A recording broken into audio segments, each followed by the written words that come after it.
I stand frozen in the hallway, one hand pressed against the wall for support, the other clutching my wedding magazine, so tightly the pages crinkle. The dining room door is cracked open just enough for their voices to slip through. I wasn't supposed to be home for another hour.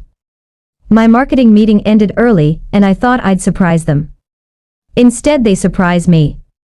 She'll pay for everything just like she did for my wedding. Violet's distinctive laugh, too loud, too sharp, cuts through the air. That's what little sisters are for. My parents chuckle in agreement, the sound of their betrayal making my stomach clench. We've already told everyone about the combined celebration, Mom says, the pride evident in her voice. Dad clears his throat. Your anniversary deserves as much attention as her wedding. 5 years is a milestone. My wedding magazine slips from my fingers, landing silently on the carpeted floor. I don't move to pick it up. I can't move at all. The blood rushes to my face as my breathing turns shallow. White-knuckled, I grip my handbag to keep my hand from trembling. 5 years of therapy teaching me to recognize my worth evaporates in an instant. I'm 10 years old again, watching Violet open my birthday presents while everyone applauds her for being such a good sharer. I back away from the door, careful not to make a sound. My legs carry me outside to my car, where I sink into the driver's seat and stare at nothing. The keys dangle from my fingers, but I don't put them in the ignition. Not yet. First, I need to call Robert. My finger hovers over his name in my contacts. 3 deep breaths later, I press call. Hey beautiful, he answers on the second ring. How was the meeting? They're trying to do it again, Rob. My voice comes out steadier than I expect. But this time I won't let them. 5 years ago, Violet announced her engagement to Thomas. 2 weeks later, Dad called me into his study explaining that Thomas had lost his job, and they needed help with wedding expenses. Just temporary, he promised. Family comes first, Naomi, he said, his hand heavy on my shoulder. Your sister needs this. Mom stood in the doorway, arms crossed. If you really loved your sister, I handed over my entire savings account. $15,000. My education fund. My future. It's just a semester, Mom said, when I had to drop out of college. You can always go back. 3 semesters later, I was still working 2 jobs, watching my dreams collect dust while Violet danced at her reception in a dress that cost more than my car. That night I made myself a promise while Sisters by Rosemary Clooney played over the speakers. Never again. 2 weeks later, Mom invites us for dinner. Just a casual family gathering, she says, but I know better.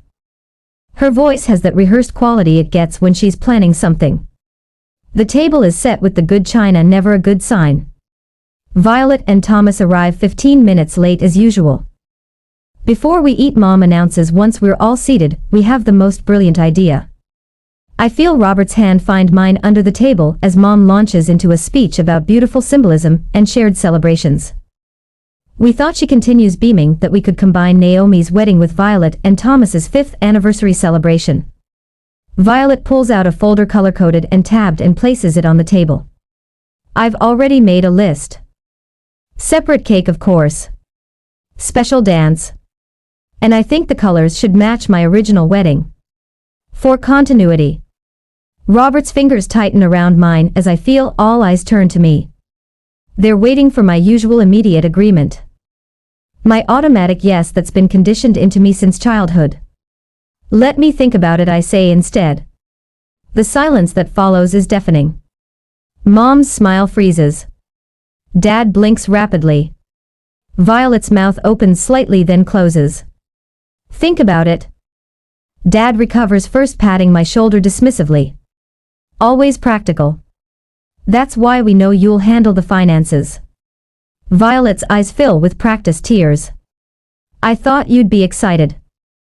Mom gives me a look, the one that says keep the peace, before passing the potatoes. Naomi will come around. She always does. I smile and nod. The perfect daughter. Robert squeezes my hand under the table. A silent show of support. I'm sure it will be beautiful, I say, the words tasting like ash. But in my mind a plan is already forming. A single thought burning bright enough to warm the ice forming around my heart. Never again. Have you ever smiled and nodded while silently planning your escape? Share your thoughts in the comments below. That night I said I would sleep over to take some things left and to check what other plans my family is hiding from me. The family computer screen glows in the dim light of Dad's study as I scroll through Mom's email. I shouldn't be here, shouldn't be doing this. But Robert's words echo in my head. Trust your instincts, Naomi. Something doesn't add up. My breath catches when I see it. An email chain between Mom and Violet with the subject line vendor payments, Naomi. I click, heart hammering against my ribs. Don't worry about the deposits, Mom wrote. James and I have assured everyone that Naomi will cover all expenses once contracts are finalized. My fingers tremble on the mouse. I click through more emails, each one another nail in the coffin of my trust. Screenshots of venue options, catering menus, DJ packages. All with notes about how the bride will be handling payment. A notification pings on Mom's tablet, still logged into her Amazon account. I tap it without thinking and freeze. There in high definition color is a wedding dress. Not my dress. A second dress. Ordered 3 days ago. The confirmation email shows my credit card number. I need your bathroom. I text Robert. Our code for urgent calls. He answers immediately. What happened? They've been planning this for months. My voice sounds hollow even to myself. Violet used my credit card to buy another wedding dress, one that matches her vision. 4. That's credit card fraud, Robert says, his usually calm voice tight with anger. There's more. I switch to speaker and open the banking app on my phone. Remember those deposits I couldn't account for last month? They weren't deposits. They were withdrawals labeled as deposits for wedding expenses. My parents got a call last week, Robert says after a pause. Someone claiming to be your wedding coordinator said you wanted a simple ceremony and didn't need their contribution. The pieces clicked together with sickening clarity. I minimize the email and notice an Excel file on the desktop labeled W plus a budget final. I shouldn't open it, but I do anyway. The spreadsheet appears meticulously organized with color-coded tabs. I click through them, my stomach dropping further with each page. Venue $22,000. Catering $15,000. Entertainment $8,000. Flowers $7,000. Photography $6,000. Dresses plural $5,000. At the bottom a final sum $63,000. With a note in Violet's distinctive purple font, Naomi's responsibility. I lean back in Dad's chair, suddenly dizzy. The family photo on his desk, Mom, Dad, Violet, and me at her wedding, seems to mock me now. I was smiling in that picture, having just signed away my education fund. While searching for more evidence, I find Mom's journal tucked in the desk drawer. I've never invaded her privacy like this before, but I'm past caring. I flip to recent entries. Naomi's always been the responsible one. She wrote just last week. She'll understand this is for family. So the same day Dad claimed financial hardship, a receipt from Pine Hills Golf Club shows his $5,000 membership renewal. I take screenshots and forward all messages to my chat.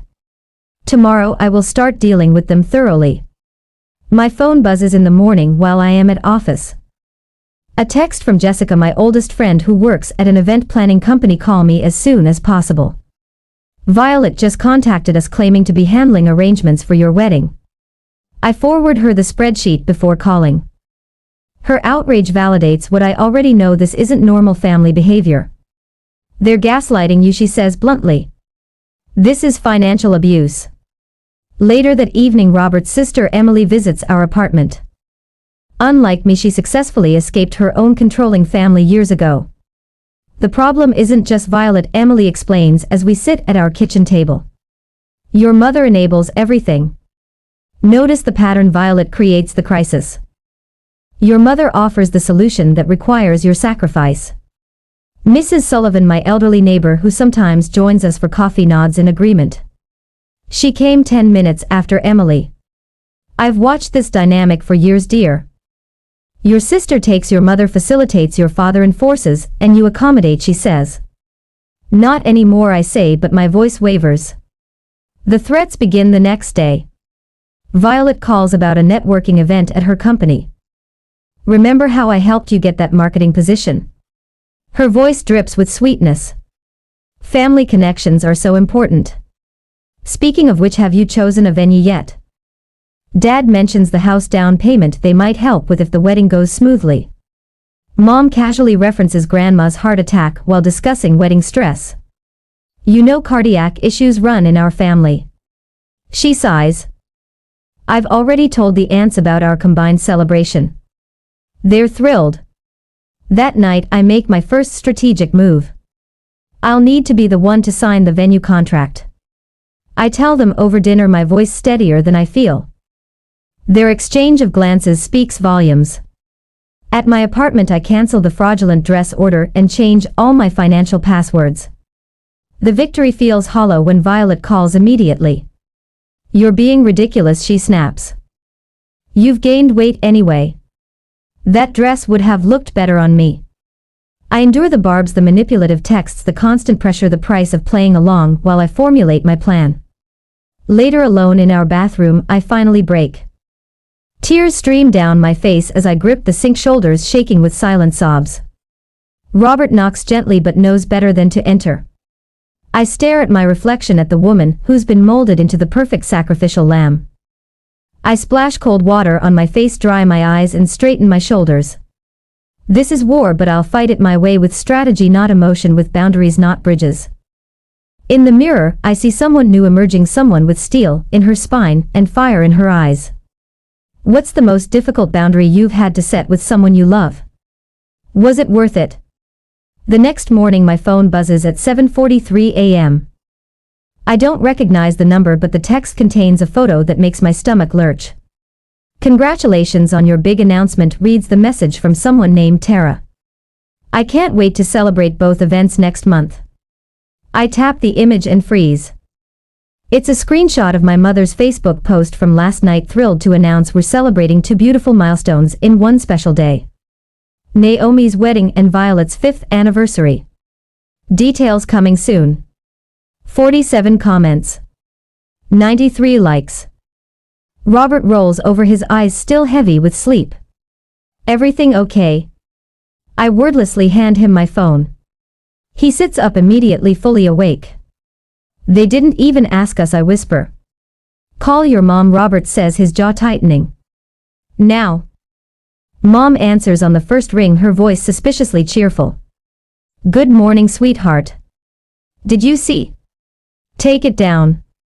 My voice comes out steadier than I feel. What? The post, Mom. Take it down. We never agreed to this. She laughs like I've told a particularly amusing joke. Oh, Naomi. Everyone's so excited. Your father's golfing buddies are already planning to attend. It's too late to change anything now. The familiar weight of obligation settles on my chest. Too late. Always too late to stand up for myself. We'll talk about this later. I manage before hanging up. 3 days later I'm at Elegance Bridal with Jessica, trying on the simple A-line dress I chose weeks ago. I twist in front of the mirror, admiring how the ivory fabric catches the light. It's perfect, Jessica says, snapping a photo. Classic but not boring. Totally you. The bell above the door jingles. I catch the reflection of Violet sweeping into the boutique designer, sunglasses perched on her head, Mom trailing behind her. Surprise. Mom calls out, clapping her hands. We thought we'd join you. Jessica shoots me a look that says stick to the plan. I nod almost imperceptibly. How unexpected, I say, turning to face them. Violet circles me like a predator, her manicured finger tapping against her chin. It's a bit plain, isn't it? Nothing like my Vera Wang. She reaches for a glass of complimentary champagne from a nearby table. But I suppose it suits you. Go. The boutique owner smiles tightly. Would you like to see some veils to complete the look? Before I can answer, Violet's arm jerks, sending a wave of red liquid across the front of my dress. The champagne glass hits the floor with a crash. Oh no! Violet gasps, hand flying to her mouth in mock horror. I'm so clumsy. Thank goodness you haven't purchased it yet. My fingers curl into fists at my sides as I watch the red stain bloom across the ivory fabric. The boutique owner rushes for club soda, but we all know the dress is ruined. Mom pats my arm. Don't worry, dear. This was clearly meant to be. We'll find something that complements Violet's anniversary dress. 2 hours later, I meet Robert at his office for lunch, my hands still shaking. They destroyed my dress, Rob. On purpose. Robert's eyes darken. That's it. No more playing nice. Dad called this morning while I was at work, I say. They've scheduled a walkthrough at Rosewood Manor for tomorrow. They expect us to sign the contract right away. Robert takes my hand across the table. Then we go to Plan B. The next afternoon we stand in Rosewood Manor's grand ballroom. Crystal chandeliers hang from 30-foot ceilings. Floor-to-ceiling windows overlook manicured gardens. It's breathtaking and exactly the kind of extravagant venue I never wanted. Perfect for your sister's grand entrance, Dad says, clapping the venue manager on the shoulder. And plenty of room for all 200 guests. 200. I echo. We agreed on 50. Mom waves dismissively. We couldn't possibly cut the list now. Everyone's already been notified. The venue manager, Mr. Phillips, produces a thick contract. If we could just get signatures and the deposit today, we'll be all set for next month's celebration. Dad pulls out his pen with a flourish. I'll sign first, then Naomi can. Actually, I interrupt, surprising everyone including myself. My fiancé and I agreed that both our signatures are required on any contract. That's non-negotiable. So, the silence that follows feels electric. What are you talking about? Mom asks, her smile strained. Robert doesn't need to be bothered with these details. It's our wedding, I say quietly. We make decisions together. Violet snorts. Since when do you make decisions at all? I reach into my bag and pull out a folder. Since I discovered these. I place printouts of unauthorized credit card charges on the table. Charges for items I never approved, made with my stored card information. Mom pales. Dad stares at the papers, then at Violet. You told me she agreed to those expenses, he says slowly. Violet's face hardens. She always pays. That's what she does. Something inside me breaks open. Years of silence and accommodation rush out like floodwater. You ruined my college years, I say, my voice surprisingly calm. You're not ruining my wedding day. Mr. Phillips clears his throat uncomfortably. Perhaps I should give you a moment. No need, I say, reaching for the contract. I'd like to review the terms. Dad tries to intercept. Naomi, be reasonable. I've learned that true family respects boundaries. I meet his gaze steadily. Sign if you want to. I'll cover $6,000 for the deposit. The remaining $57,000 is your responsibility. Violet's face contorts.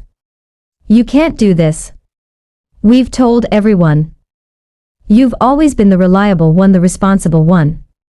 I still am, I say. I'm just being responsible to myself for once. Dad looks from me to the contract, then back again. Something shifts in his expression, surprise, perhaps even a flicker of respect. He signs his name with less flourish than before. That evening Jessica calls with news. I found the perfect spot for the real ceremony. Small chapel by the lake, available the weekend before. And Robert's parents offered their lake house for the reception, I tell her, feeling a surprising lightness in my chest. How much was the deposit again? Jessica asks. $6,000. That's a lot of money to walk away from. I think about years of giving in, of putting everyone else first. It's my freedom fee, I say. Worth every penny. Later Robert and I sit cross-legged on our apartment floor surrounded by plans for our real wedding, the one only our closest friends will attend. "I'm proud of you," Robert says, pressing a kiss to my forehead. I pick up a pair of scissors from the coffee table and hold them up to a strand of my hair. The long straight style my mother always insisted was most flattering. "What do you think?" I ask. "Time for a change." Robert grins. "Absolutely." The scissors make a satisfying snip. Dark strands fall to the floor around me. With each cut I feel lighter. For the first time, I say, watching my reflection change in the window, I'm not just their daughter or Violet's sister. I'm choosing to be me. After my impromptu haircut, I try on the simple white sundress we ordered online. No train, no beading, no cathedral veil. Just clean lines and comfortable fabric. "This feels like me," I whisper. Not their version of me. Later Jessica arrives with a detailed timeline tucked under her arm. Decoy wedding at Rosewood, real wedding at the chapel. I've mapped it down to 15-minute increments. Emily, Robert's sister, brings a legal folder. My friend at the firm confirmed it. "Since your parents signed the venue contract, they're legally responsible for the bill. Not you. We work into the night creating our escape plan. Every guest, every detail, every contingency accounted for." "I can't believe we're really doing this," I say, feeling the first genuine laugh bubble up inside me in months. Mrs. Sullivan stops by with homemade cookies, her eyes crinkling with wisdom. "Sometimes the kindest thing is walking away," she says, squeezing my hand. "I wish I'd had your courage 50 years ago." The night before the wedding, Violet appears at my apartment unannounced. Her eyes narrow at my newly short hair. "The venue called," she says without preamble. "They need final payment confirmation." I smile calmly. "Everything's been taken care of. Tomorrow will be unforgettable." Something in my tone makes her pause. She studies my face, searching for the familiar signs of capitulation. Finding none, she leaves with a huff. After she's gone, I pull out a small overnight bag from under the bed and carefully pack the essentials. White sundress, new flats, marriage license. Robert watches from the doorway. "Ready?" he asks. I zip the bag with finality. "More than I've ever been." Have you ever had to create an escape plan from a toxic situation? What gave you the strength to follow through? The next morning, a makeup artist dabs powder across my forehead as I check the time. 9:17 a.m. Perfect. I snap a selfie in the bridal robe Jessica borrowed from her cousin's salon, making sure the generic background reveals nothing about our actual location. Sending the first bait. I tell Robert, who's lounging on the lake house sofa in jeans and shirt, coffee mug in hand. No tuxedo yet. We have hours before our real ceremony. I attach the photo to a group text. Getting started. Running a bit behind, but so excited. Then I add 3 bright emojis and a champagne glass. Exactly the kind of overenthusiastic text they'd expect. Mom responds instantly. Everyone's arriving at the venue. Your father is greeting the Hendersons now. They're all there, I tell Robert. The weight of 5 years lifting from my shoulders.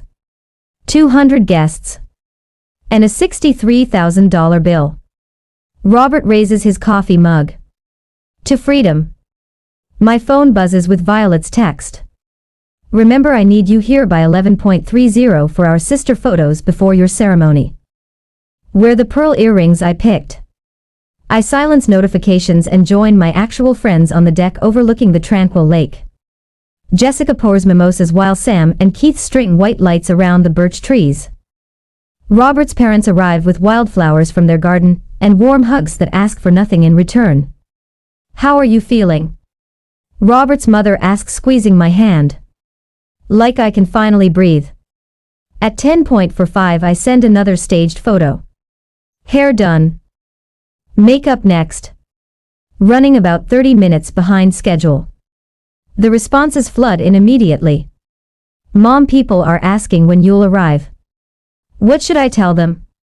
Dad, the minister has another commitment at 3. You need to hurry.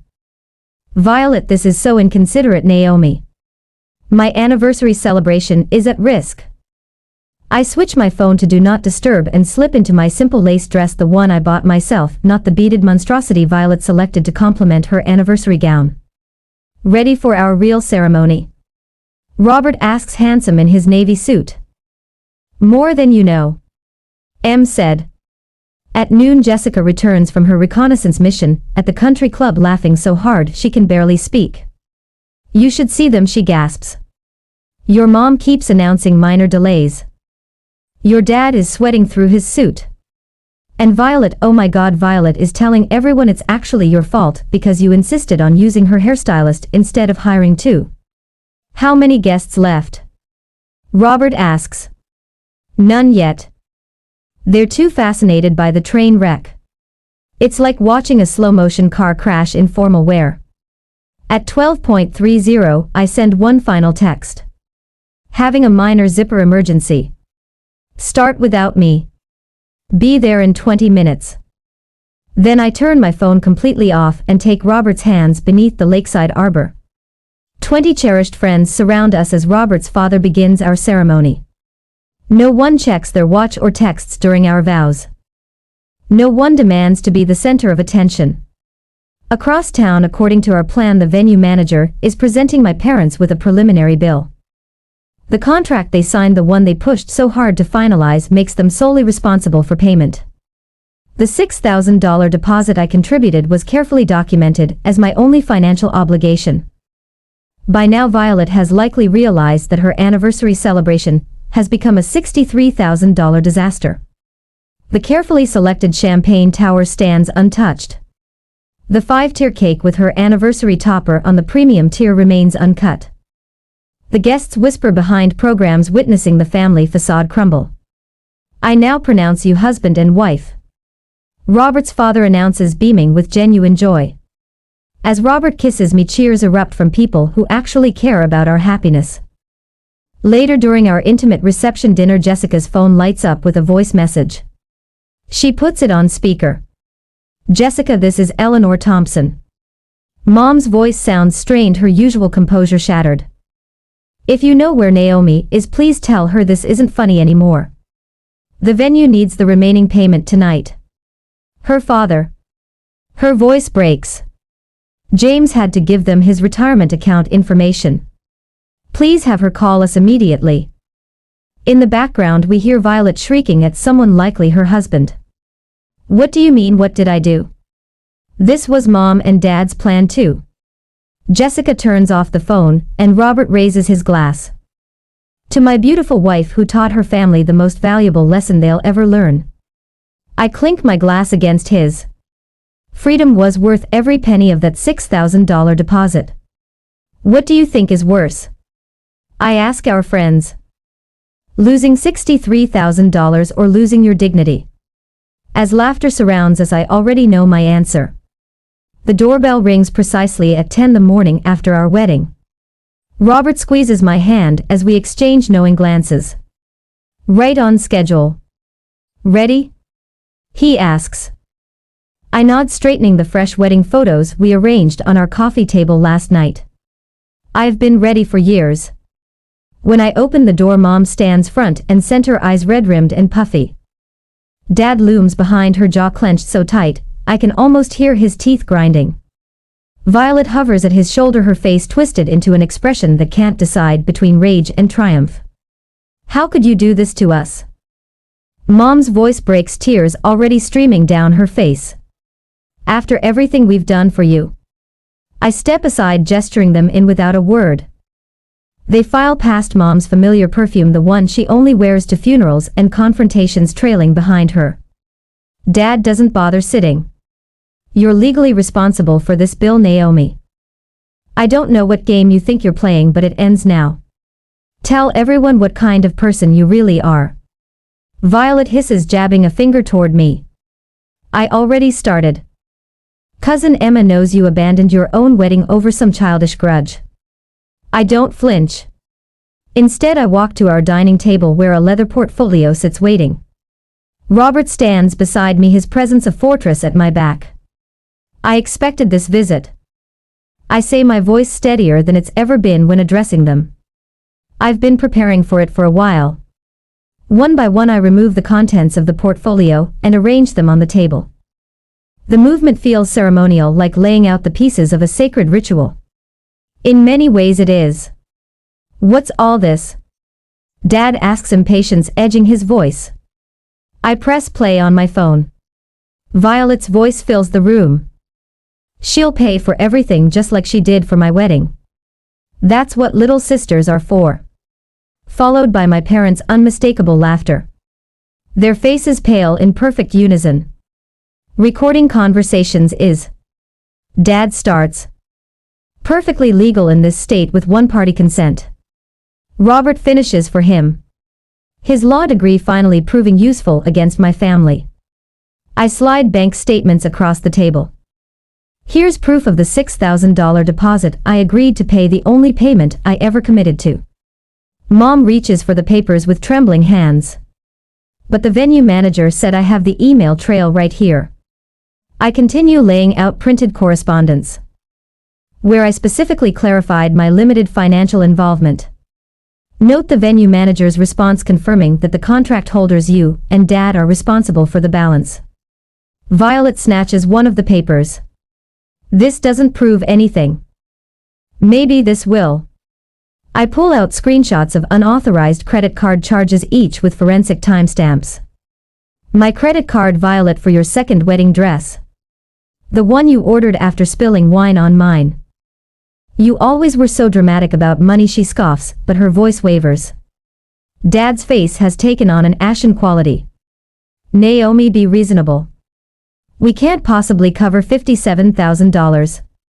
I extract the final document, a lawyer's letter outlining their liability. The contract is in your names. The venue has your signatures.